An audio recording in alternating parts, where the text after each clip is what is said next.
Hello and welcome to the latest episode of the Low Budget Review Show. I am your host, Eric Smith, and today I am talking about Bookshops Bonedust by Travis Baldree, and this is from Tor, is the publisher. And look, I'm just going to tell you right off, 5 out of 5 stars. I absolutely loved this book. So if you don't want to hear anything more about it, if that's all you care about is the rating, there you go. 5 out of 5. Absolutely fantastic book. Now, if you're sticking around for a little more, I will tell you this is a prequel to Legends and Lattes, and our protagonist, Viv, right here, is a young, battle-hungry orc.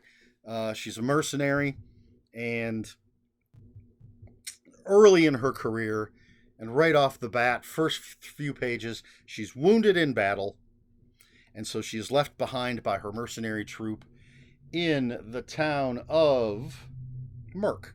I had to check. So she's left in the town of Merk to recuperate.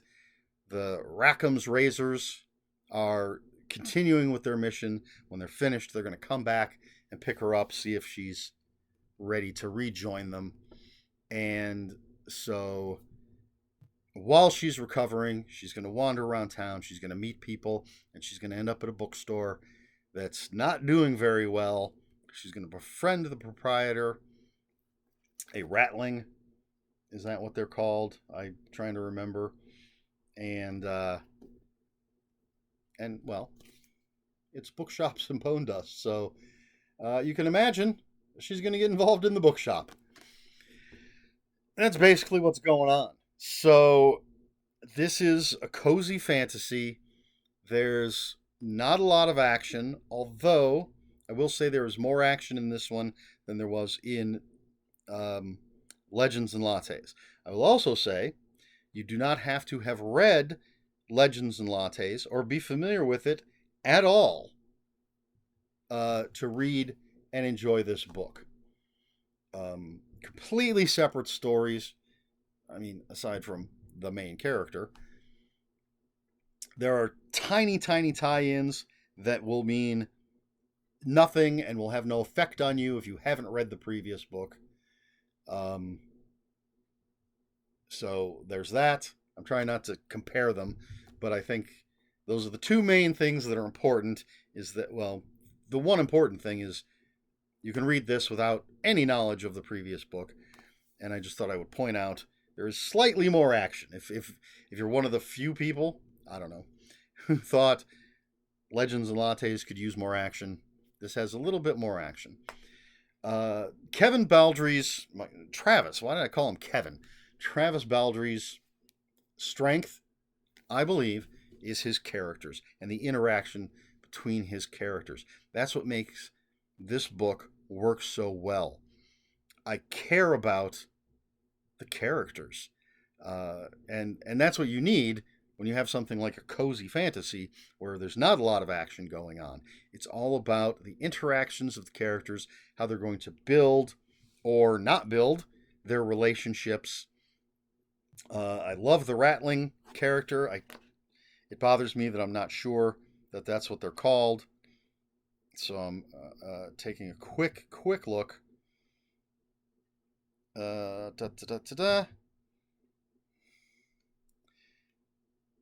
Cracked open the door.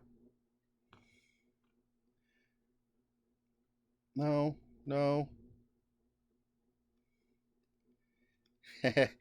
Oh no. This is terrible. Yes, that part. Yes, that part. I'm trying to find the part where she first goes to the bookstore.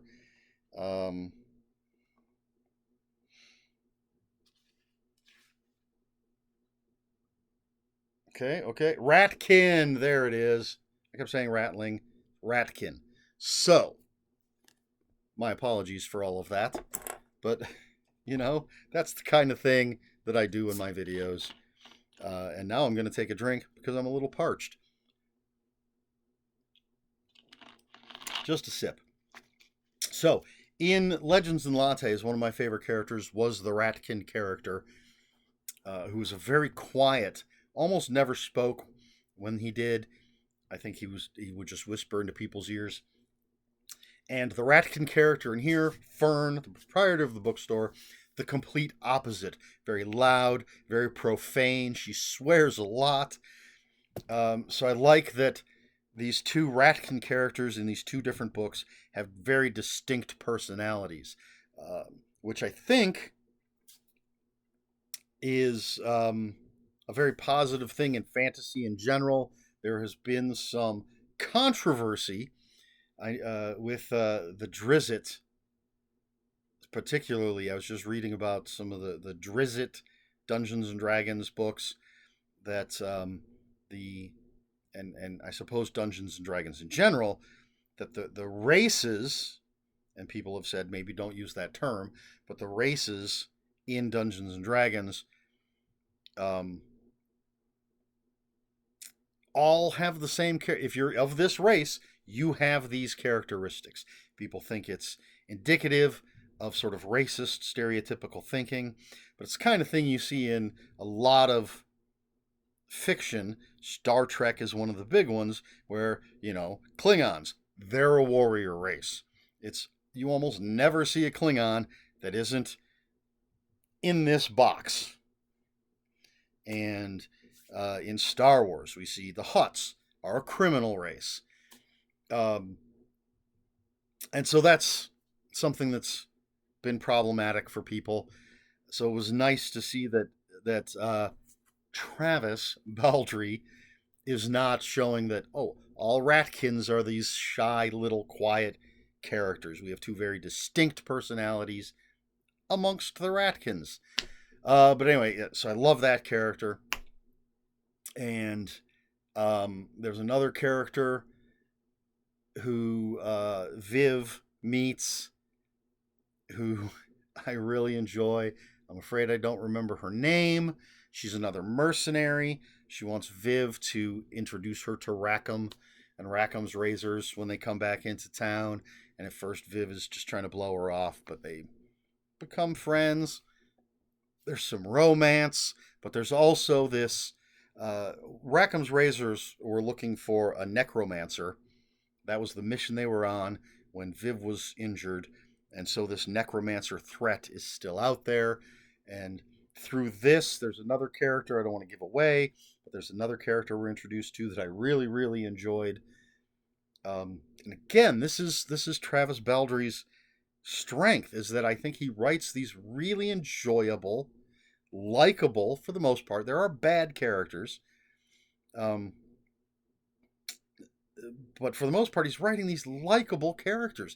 I want to know what these characters are doing. I want to know that they're going to be safe. That's not necessarily going to be the case, but I want them to be safe. I feel an emotional attachment, as much as one can with fictional characters, but I feel that attachment to these characters. Just a fantastic story. And there's Fern, the Ratkin. There's Pot Roast, her pet, like a dog griffin kind of thing. I forget. I'm not going to look up. I'm going to go leafing through pages to see exactly what they call this thing. But even the dog has personality. So yeah, as far as story goes, I think that's all I'm going to say. There are things that go on that I don't want to spoil, but essentially, Viv is in this town trying to recover from her wound, meeting people, getting involved with people reluctantly. She just wants to heal, get back out there to be a mercenary. And there is this looming threat. And yeah, that's all I have to say about that. Bookshops and Bonedust by Travis Baldree. 5 out of 5 stars. I absolutely loved it. I'm looking forward to seeing what he does next. I have no idea if it's going to be another story in this universe or if he's going to veer off and do something else. Maybe he'll never write another book again. I have no idea. I knew this was coming out because the copy of Legends and Lattes I have isn't like a first edition or anything, and so told me that this was coming out. But this doesn't tell me anything. I don't know what's next. But I still have both of these books that are eminently rereadable. The Bookshops and Bonedust. I recommend you read both, but you don't have to. You could just read this one, and you're not going to miss out on anything. There you go. I don't even think I'm going to bother with a question for this video because I'm just so excited about having read the book. But if you have any comments, questions, or corrections, you can put those in the comments below. Comments are open for spoilers. Just post a spoiler warning. We try to be polite here at the Low Budget Review Show. Please like, share, and subscribe. All the usual YouTube stuff. If you'd care to follow me on other social media, as of this recording, I'm still on Twitter, and it's at Ronan5757. On Instagram, where I post pictures of books, comic books, board games, and fuzzy animals, it's Eric Smith 5757. That's Eric with a K, ERIKSMITH 5757. And if you're on Blue Sky, I am at EL Smith. That's all I have for you. This has been the Low Budget Review Show. I have been Eric Smith, and until next time, read more books.